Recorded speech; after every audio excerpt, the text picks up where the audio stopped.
Good morning बच्चों। आज जो निबंध हम पढ़ने जा रहे हैं उसका विषय है जनसंख्या वृद्धि, एक बढ़ता अभिशाप और जनसंख्या का कुप्रभाव, या जनसंख्या वृद्धि समस्या और समाधान।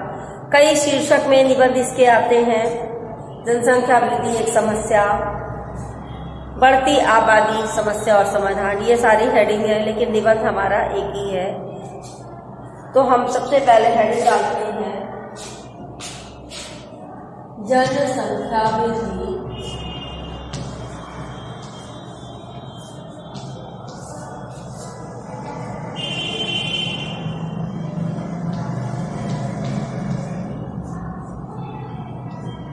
एक समस्या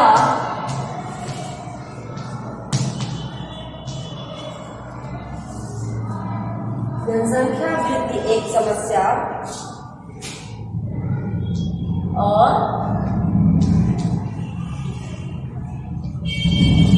समाधान।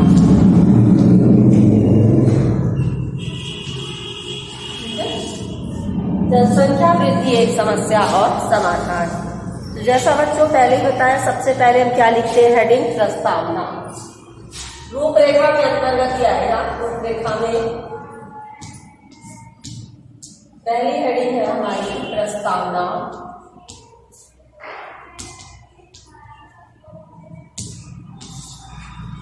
दूसरी हेडिंग है हमारी जनसंख्या वृद्धि के कारण।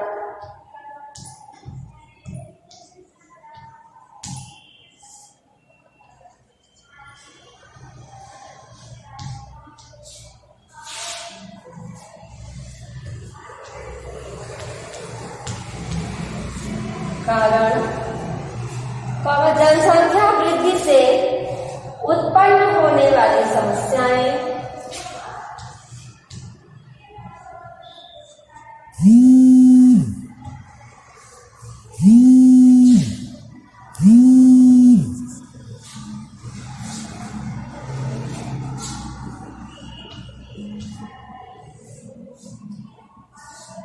वृद्धि से उत्पन्न समस्याएं,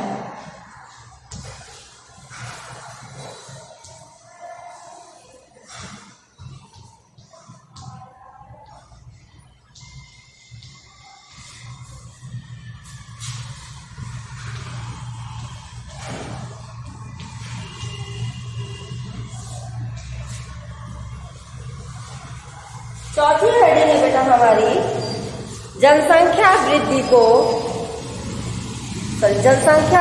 के कारण। जनसंख्या वृद्धि के कारण हो गया जनसंख्या वृद्धि से उत्पन्न समस्याएं।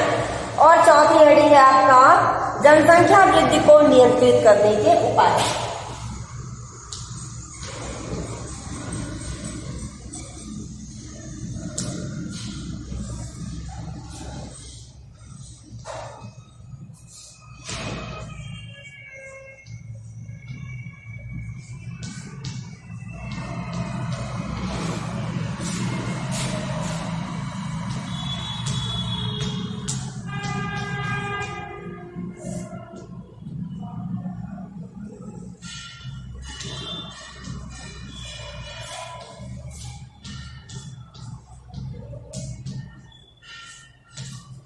लास्ट हेडिंग है हमारी उपसंहार।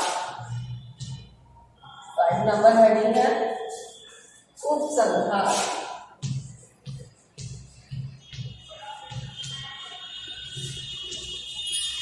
मेरा आपकी हेडिंग सबने लिखी है। तो सबसे पहले हम प्रस्तावना में क्या देखते हैं कि जनसंख्या वृद्धि के विषय में थोड़ी जानकारी। जनसंख्या वृद्धि की समस्या भारत के सामने सबसे कठिन समस्या है। जनसंख्या वृद्धि भारत में सबसे विकराल रूप धारण कर चुका है। 1930 से 31 ईस्वी में जब भारत विभाजित नहीं हुआ था, तब उसकी जनसंख्या क्या थी? 20 करोड़ थी, जो अब केवल भारत में 121 करोड़। मतलब जब हमारा भारत बटा नहीं था, भारत पाकिस्तान समेत में था, तब 20 करोड़ थी। और अब 121 करोड़ जनसंख्या हमारे देश की हो गई, बल्कि इससे ज्यादा ही है। जनसंख्या की इस अनियंत्रित वृद्धि के साथ दो समस्याएं मुख्य रूप से जुड़ी हुई हैं।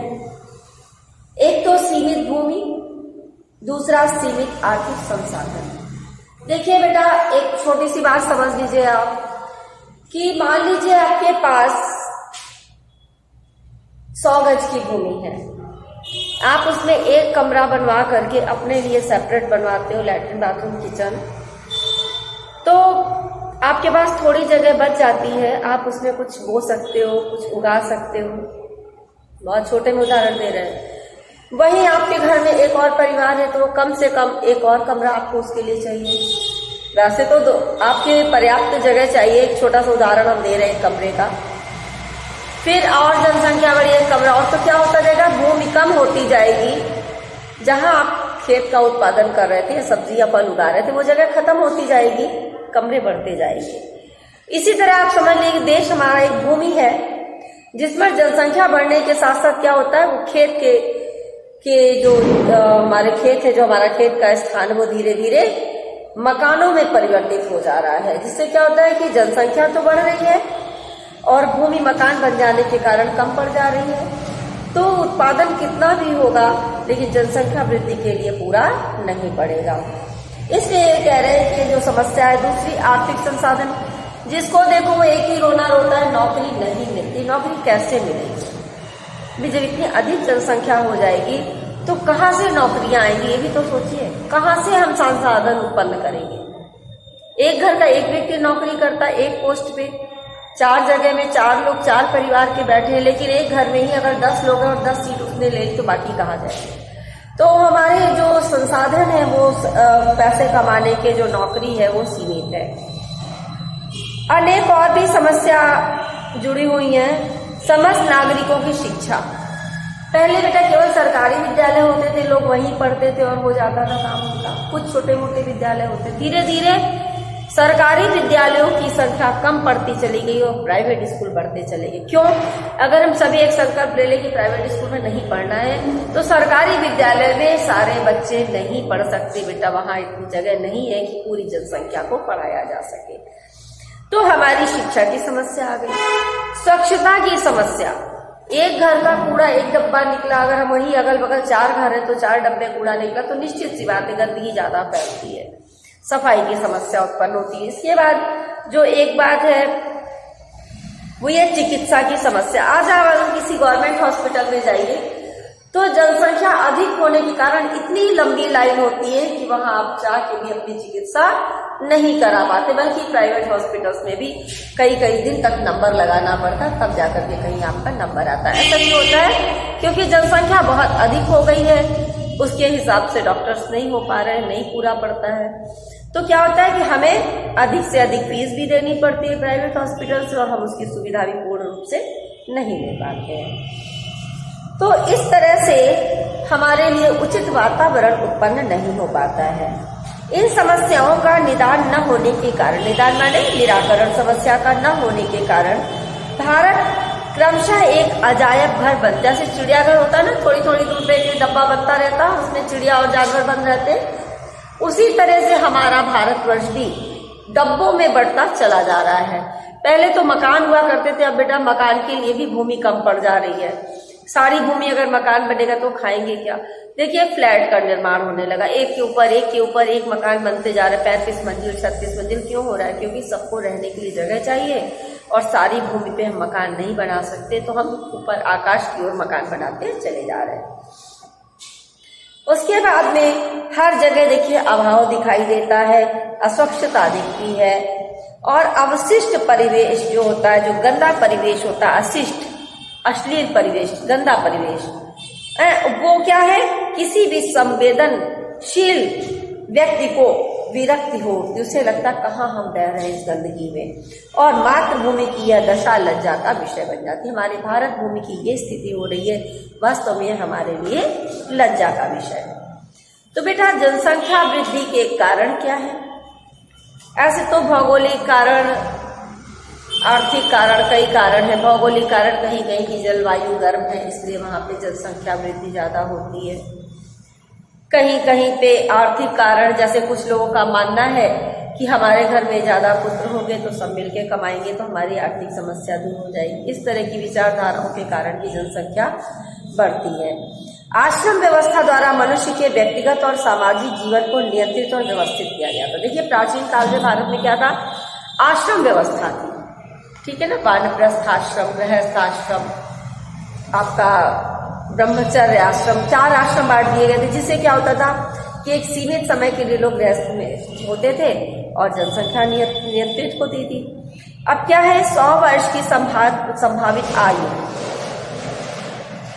का केवल चौथाई भाग 25 वर्ष ही गृहस्थ आश्रम के। पहले क्या था, अगर एक औसत आयु मान ली गई किसी की 100 वर्ष है तो उसके लिए गृहस्थ आश्रम के लिए केवल 25 वर्ष माने जाते थे, ठीक है, 1/4 का हिसाब था। व्यक्ति का शेष जीवन शारीरिक, मानसिक और आध्यात्मिक शक्तियों के विकास तथा समाज सेवा में ही बीतता था।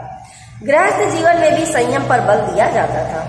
नियम, संयम, इन बातों को विशेष रूप से ध्यान में रखा जाता था कि नियमित रूप से हम ऐसे संयमशील बने कि हमारा आचरण अच्छा रहे, जिसमें व्यक्तिगत सुख भोग की गुंजाइश कम थी। आध्यात्मिकता से क्या होता है कि हमारी जो भोग लिप्सा है ये कम हो जाती है, जिससे भी जनसंख्या वृद्धि पे नियंत्रण होता है।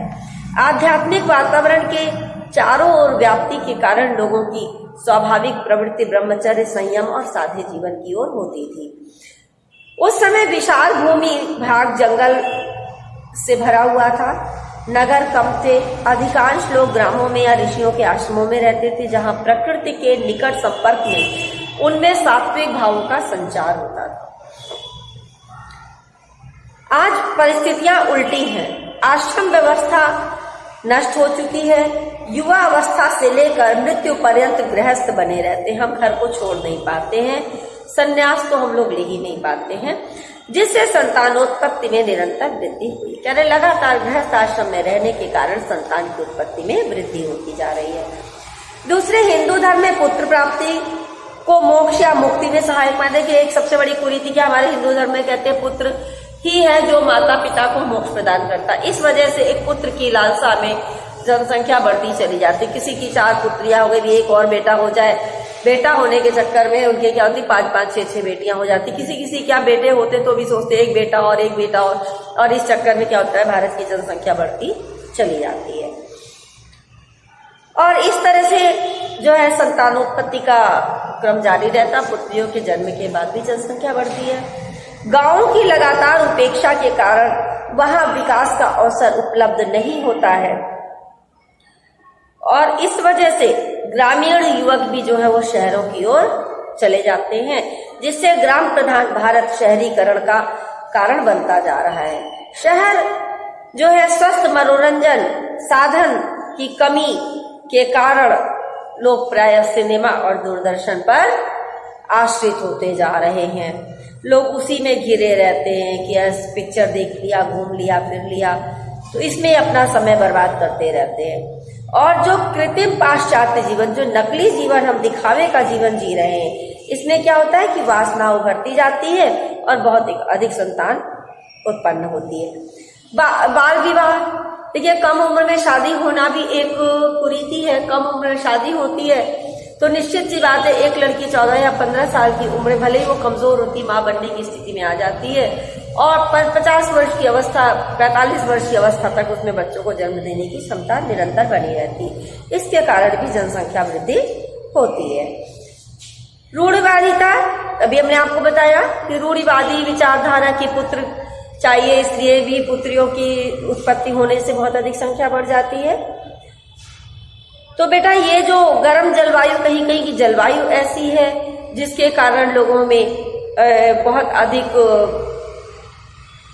जो है कामोद्दीपन होता है और संतान की उत्पत्ति होती है। और सबसे बड़ी बात, हमारे देश में चिकित्सा की सुविधा बहुत अधिक हो गई है। अधिक चिकित्सा की सुविधा होने और मृत्यु दर के कम होने, जन्म दर के अधिक होने के कारण भी जनसंख्या वृद्धि निरंतर होती जा रही है। आज स्थिति क्या है कि जनसंख्या वृद्धि की समस्या जो है विस्फोटक अपने जो है रूप में आती जा रही है। अब जनसंख्या वृद्धि का कारण हमने आपको बताया। अब जनसंख्या वृद्धि से उत्पन्न समस्या, जैसा कि हमने आपको बताया, आप स्वयं भी कर सकते हैं इसको। विनोबा जी ने कहा है कि एक बच्चा एक मुंह लेकर पैदा होता है, ठीक है, वह 2 हाथ लेकर आता है। आशय है कि 2 हाथों से पुरुषार्थ करके व्यक्ति अपने पेट को भर सकता है, अपने मुंह को भर सकता है, पर यह बात देश के औद्योगिक विकास से जुड़ी है। यदि देश की अर्थव्यवस्था बहुत सुनियोजित हो जाए और वहाँ रोजगार के अवसरों की कमी नहीं रहती, अर्थव्यवस्था अगर हमारी मजबूत होगी तो रोजगार की कमी नहीं होगी। लघु उद्योगों से करोड़ों लोगों का पेट भरता है और बड़ी मशीनों और उनमें बड़ी शक्तिशाली कंप्यूटरों के कारण लाखों लोग बेरोजगार हो गए और अधिकाधिक हो गए। देखिए, हमारा जो विज्ञान का युग आया है, जो मशीनीकरण का युग है, उसने लोगों को काफी बेरोजगार कर दिया है, क्योंकि जो काम 10 व्यक्ति मिलकर दिन भर में करते थे, वो काम कंप्यूटर 1 घंटे में एक व्यक्ति से निकाल देता है। एक व्यक्ति ही कंप्यूटर से उस काम को कर लेता है, तो बाकी 9 लोग बेरोजगार हो जाते हैं। इसलिए जो है बेरोजगारी की समस्या भी बढ़ रही है और हमारे यहाँ जनसंख्या भी अधिक है, तो लोगों को रोजगार प्राप्त नहीं हो रहा है और इसी वजह से जनसंख्या वृद्धि कष्टदायी बन रही है। भारत का क्षेत्रफल विश्व का कुल 24% ही है, जबकि यहाँ की जनसंख्या विश्व की जनसंख्या की लगभग 17% है। अतः कृषि के लिए भूमि का अभाव हो गया है।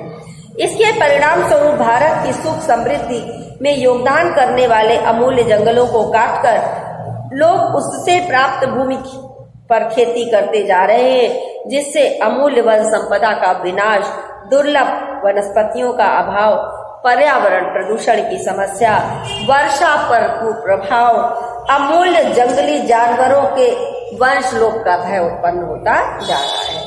अब लास्ट बेटा एक हेडिंग और है कि जनसंख्या वृद्धि को नियंत्रित करने के उपाय क्या होना चाहिए। सबसे पहले तो लोगों को ब्रह्मचर्य का ज्ञान होना चाहिए। दूसरी बात यह है कि ब्रह्मचर्य का ज्ञान और संयम अगर आपके अंदर होगा तो नर नारी समाज, इससे देश में सभी लोगों का कल्याण होगा। ये भौतिक युग है जहां अर्थ और काम ही जीवन का लक्ष्य बन गया है, वहां ब्रह्मचर्य का पालन जो है आकाश कुसुम हो गया। अर्थात शायद ही कोई आपको ब्रह्मचर्य का पालन करता दिखाई दे, नहीं, ज्यादातर लोग भोग लिप्सा में डूबे रहते हैं। अशिक्षा और बेरोजगारी, इसके कारण भी बहुत अधिक समस्या उत्पन्न हो गई है बेटा। बेरोजगार व्यक्ति जब कोई काम नहीं है, वो घर में ही रहता है, निश्चित सी बात है कि भविष्य की चिंता में कि ज्यादा संतान होगी, ज्यादा धन कमा लेंगे, उनकी संतानें बढ़ती जाती, जिससे रोक लगना चाहिए। भारत अपने प्राचीन स्वरूप को पहचान कर प्राचीन संस्कृति को उज्जीवित करने की, प्राचीन भारतीय संस्कृति जो आध्यात्म प्रधान है के उज्जीवन से लोगों में संयम की ओर स्वाभाविक प्रवृत्ति बढ़ेगी, जिससे नैतिकता को बल मिलेगा और समाज में विकराल रूप धारण करती आपराधिक प्रवृत्तियों पर स्वाभाविक अंकुश लगेगा। क्योंकि कितनी ही व्यक्तिक, पारिवारिक, सामाजिक, राष्ट्रीय समस्याएं व्यक्ति के चरित्र के उन्नयन से हल हो सकती। जो सारी समस्याएं वो किससे होती हैं? हल चरित्र के निर्माण से उनका समाधान होता है। भारतीय संस्कृति के पुनरुत्थान अर्थात पुनः उत्थान के लिए अंग्रेजी की जो शिक्षा है उसको सीमित करके संस्कृत और भारतीय भाषाओं की शिक्षा का प्रचार प्रसार होना चाहिए। जनसंख्या वृद्धि को नियंत्रित करने के लिए लड़के और लड़कियों की विवाह के योग्य आयु को बढ़ाना ही उचित रहेगा। पुत्र और पुत्री के जो भेदभाव है समाज में उसको कम करना होगा। संतानोत्पत्ति के क्रम को बनाए रखने से ज्यादा अच्छा होगा कि सीमित परिवार बनाया जाए और इसके लिए परिवार जो प्रचार प्रसार माध्यम है उनको भी सशक्त बनना पड़ेगा। नियंत्रण जो है इनका सात्विक, शिक्षाप्रद और नैतिकता के पोषक मनोरंजन उपलब्ध कराए जाने चाहिए। जनता को क्या करना चाहिए? शिक्षाप्रद, सात्विक और नैतिक मनोरंजन उपलब्ध कराए जाने चाहिए, जिससे उससे उनका चरित्र का विकास हो। साथ ही जनसंख्या वृद्धि के दुष्परिणामों से भी ग्रामीण और शिक्षित जनता को भली भांति अवगत कराया जाना चाहिए। जनता को ये समझाना बहुत जरूरी है कि अधिक जनसंख्या हमारे लिए कितनी हानिकारक है। परिवार नियोजन के कृत्रिम उपायों के अवलंबन का प्रश्न है तो उनका भी सीमित उपयोग किया जा सकता है। ठीक है। वर्तमान युग में जनसंख्या की अत्यधिक वृद्धि पर तत्काल प्रभावी नियंत्रण के लिए गर्भ निरोधक औषधियों एवं उपकरणों का प्रयोग आवश्यक हो गया है। परिवार नियोजन में ऐसी जड़ी बूटियों का प्रयोग पर भी अनुसंधान चल रहा है। सरकार ने अस्पतालों और चिकित्सालयों में नसबंदी की व्यवस्था की। एक छोटा सा ऑपरेशन होता है जिससे कि परिवार बढ़ने में रोक लगती है तथा परिवार नियोजन से संबद्ध कर्मचारियों के प्रशिक्षण के लिए केंद्र व राज्य स्तर पर अनेक प्रशिक्षण संस्थान भी खोले जाने चाहिए। अंतिम हेडिंग है बेटा आपकी, अंतिम जो आपका मुख्य बिंदु है वो है उपसंहार। तो बेटा जनसंख्या वृद्धि को नियंत्रित करने के लिए वास्तविक स्थायी उपाय तो सरल और सात्विक जीवन पद्धति अपनाने में ही निहित है, जिसे प्रोत्साहित करने के लिए सरकार को गांवों के आर्थिक विकास पर ध्यान देना चाहिए, जिससे ग्रामीणों का आजीविका की खोज में शहरों की ओर पलायन रुक सके। वस्तुतः ग्रामों के सहज प्राकृतिक वातावरण में संयम जितना सरल है उतना शहर में घुटन भरे आडंबर युक्त जीवन में नहीं। शहरों में भी प्रचार माध्यमों द्वारा परिवार नियोजन के कृत्रिम उपायों विशेषतः आयुर्वेदिक जड़ी बूटियों के प्रयोग पर भी ध्यान दिया जाना चाहिए। समान नागरिक आचार संहिता प्राथमिक आवश्यकता है जिसे विरोध के बावजूद अविलंब लागू किया जाना चाहिए।